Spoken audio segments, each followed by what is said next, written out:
नमस्कार दोस्तों, कैसे आप लोग। बात करेंगे हम सुजलॉन एनर्जी की।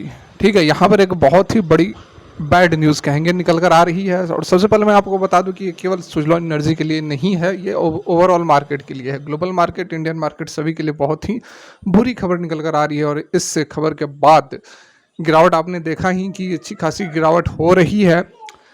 कल एक खबर निकल कर आई थी सुजलॉन एनर्जी को लेकर, जैसे कि मैंने कल जो वीडियो बनाई थी उसमें मैं अभी भी अपने बात पर कायम हूँ कि मैंने आप लोगों को बताया था कि आज अपर सर्किट लग सकती है। लेकिन अपर सर्किट क्या है, यहाँ तो अभी 2.5% के आसपास की गिरावट हो रही है और हो सकता है कि यह लोअर सर्किट में भी कन्वर्ट हो जाए।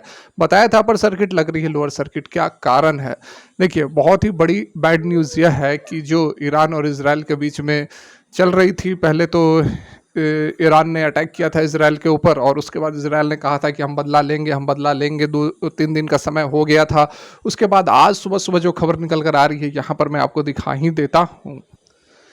तो यहाँ पर आप देख सकते हैं, अगर आप इस न्यूज़ को सर्च करेंगे तो आपको यहाँ पर आसानी से देखने को मिल जाएगा। Iran shoot down several drones, US official suspect Israel. ठीक है, उसके बाद फर्दर यहाँ पर आप देख सकते हैं, explosion reported as Iran activates air defence system in Isfahan. उसके बाद यहाँ देख सकते हैं कि Israel missile hit site in Iran, ABC news report. ठीक है, ये सारी खबरें जो हैं वह अभी अभी निकल कर आ रही हैं। तो यहाँ पर अटैक किया है इसराइल ने, ईरान के ऊपर अटैक किया, एयरफोर्स वगैरह जो एयरपोर्ट्स है वहाँ पर भी अटैक किया है, मिसाइल्स से दागे गए हैं, ड्रोन्स दागे गए हैं। ये आप खबर देखोगे तो हर जगह आपको वही यहाँ पर मिलेगी। Iran military response will be immediate and at a maximum level if Israel attacks, foreign minister says. ठीक है, तो अब ईरान का भी कहना है कि इसराइल ने जो रिस्पॉन्स दिया है उसका फिर से हम दूसरा रिस्पॉन्स देंगे। ठीक है, बिल्कुल आप देख सकते हैं। तो थोड़ा बहुत यहाँ पर जो टेंशन है वह बढ़ता हुआ नज़र आ रहा है। और कल की यदि बात करें, डॉ जोन्स वगैरह की बात करेंगे तो कल तो ठीक ठाक क्लोजिंग हुई थी। ठीक है, मैं आपको दिखा भी दूंगा लेकिन आपका समय खराब नहीं करना चाहता हूँ। तो कल ठीक ठाक क्लोजिंग हुई थी, मतलब कि रेड में क्लोजिंग नहीं हुई थी, फ्लैट सा क्लोजिंग था अमेरिकी बाजार कल के डेट में। लेकिन आज जो उसकी यूएस की जो फ्यूचर्स ओपन होते हैं उसके अंदर 1.5% तक की गिरावट थी। फ्यूचर्स तो सुबह में ही ओपन हो जाते हैं, शाम को 7 बजे डॉ जोन्स वगैरह ओपन होगी, लेकिन जो फ्यूचर्स हैं वो सुबह दिन भर ट्रेड होते हैं।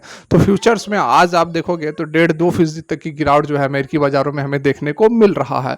तो ये एक बहुत बड़ा कारण रहा कि सुजलॉन एनर्जी के अंदर अच्छी खासी तेजी होनी चाहिए, क्योंकि कल की डेट में जो खबर निकल कर आई थी, लगभग 260-65 करोड़ के आसपास का जो पेनाल्टी लगाया गया था फेसलेस इनकम टैक्स की तरफ से, तो वहाँ पर रिबेट दी गई थी। गुजरात हाई कोर्ट ने छूट दिया था, इंटरिम यहाँ पर कहा था कि फिलहाल जो है पे आउट नहीं करना है, पेनाल्टी सुजलॉन एनर्जी को नहीं देना है, रोक लगा दी गई थी। ये एक अच्छी खबर निकल कर आई थी, लेकिन उसका इम्पैक्ट क्या हो उससे पहले यहाँ पर वार ही छिड़ गई, कह सकते हैं। अब तो वार छिड़ गई, क्योंकि पहले ईरान ने अटैक किया, अब इसराइल ने अटैक किया, फिर से ईरान अटैक कर सकता है। और यहाँ पर सबसे बड़ी बात यह है कि अमेरिका जो है वह साथ है इसराइल के, और यही कारण है कि इसराइल के जो हौसले हैं वह काफ़ी बुलंद हैं। तो देखना यह होगा कि देखिए, एट प्रेजेंट एक चीज़ आप अच्छे से समझ लो, ये चीज़ बात आपको समझनी काफ़ी ज़रूरी है कि जो वार की सिचुएशन बन रही है इसका इम्पैक्ट आप अभी आप देखो, निफ्टी 50 वगैरह कितना डाउन है, मतलब 0.50, बैंक निफ्टी पॉइंट आधा फीसदी की गिरावट है। लेकिन यदि वार की स्थिति, अगर वार तो छिड़ ही गई है और इस तरह की यदि वार छिड़ती है तो बहुत बड़ी गिरावट हो सकती है। एक दिन के अंदर 2-2, 3-3, 4-4 फीसदी तक की गिरावट हो सकती है इंडाइसेस के अंदर। लेकिन इस तरह का कुछ हमें बड़ा इम्पैक्ट देखने को नहीं मिला। बता सकते हैं क्यों? कारण यह है कि जो ये वार की सिचुएशन है, वार की जो खबरें हैं वो आज की नहीं है, वो आज से 1 सप्ताह पहले ही से चल रही है। जो सबसे पहले जो इसराइल के दूतावास में ईरान के लोगों पर जो टारगेट किया गया, वहाँ के जो सोल्जर्स को टारगेट किया गया था, इसमें 6-7 लोगों की जानें भी गई थी।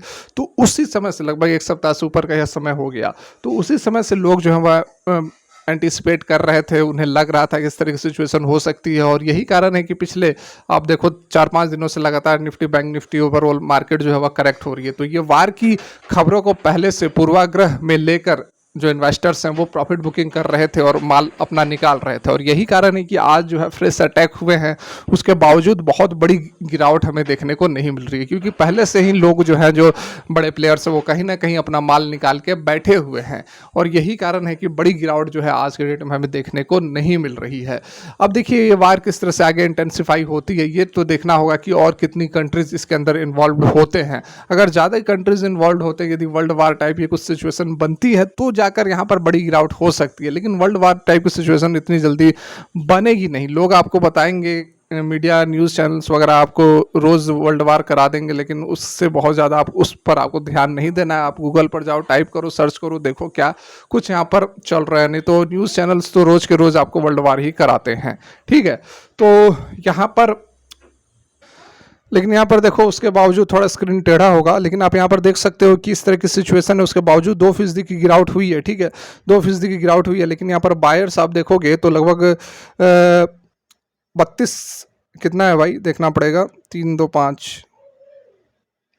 32 करोड़, ठीक है, 2 लाख, 32 करोड़ के आसपास के बायर्स है और उतने ही यहाँ पर सेलर्स है। मतलब कि सिचुएशन जो है बराबर बराबर की चल रही है, ठीक है। यहाँ पर चार्ट्स वगैरह की हम बात कर ले तो आप देखो कि गिरावट जो है वो बहुत बड़ी गिरावट नहीं हो रही है फिलहाल, जो है 20 डेज़ के आसपास से सपोर्ट ले रहा है। यहाँ पर देख सकते हैं 40 रुपये 20 पैसे पर यहाँ आ गया है। कल जो है एक हाई इसने लगाया था, लगभग यहाँ पर अराउंड जो हाई था 41 रुपये 80 पैसे के आसपास का हाई लगाया था, लेकिन अभी फिर से जो है वार के कारण थोड़ी बहुत यहाँ पर गिरावट हो रही है। बहुत बड़ी गिरावट नहीं है, ये अच्छी बात है कि पहले से ही इस खबर का इम्पैक्ट हो चुका था। तो देखना होगा कि स्टॉक कितनी करेक्ट होती है। ये आपको एक अपॉर्चुनिटीज़ की तरह एक्ट कर सकते हैं, यदि गिरावट होती है तो आप माल उठा सकते हैं, ठीक है। मुझे नहीं लगता है कि ये जो सिचुएशंस है वो बहुत ज़्यादा लंबी कंटिन्यू करेगी, क्योंकि अमेरिका का भी साथ है यहाँ पर, कहीं ना कहीं मध्यस्थता कराने की कोशिश की जाएगी, ठीक है। तो फिलहाल के लिए वीडियो यहीं तक, अच्छी लगी हो लाइक कर सकते हैं। एक बेसिक अपडेट था, बहुत ज़्यादा रिलेटेड सुजलॉन से तो नहीं था, लेकिन ओवरऑल यहाँ पर जो आज ही यह खबर निकल कर आई है, सुबह सुबह अटैक हुए हैं, तो इस कारण से मैंने सोचा आप लोग को एक बेसिक अपडेट दे दिया जाए कि क्यों सुजलॉन एनर्जी के अंदर अच्छी खबर आने के बावजूद स्टॉक जो ऊपर जाने के बजाय नीचे क्यों आ रहे हैं, ठीक है।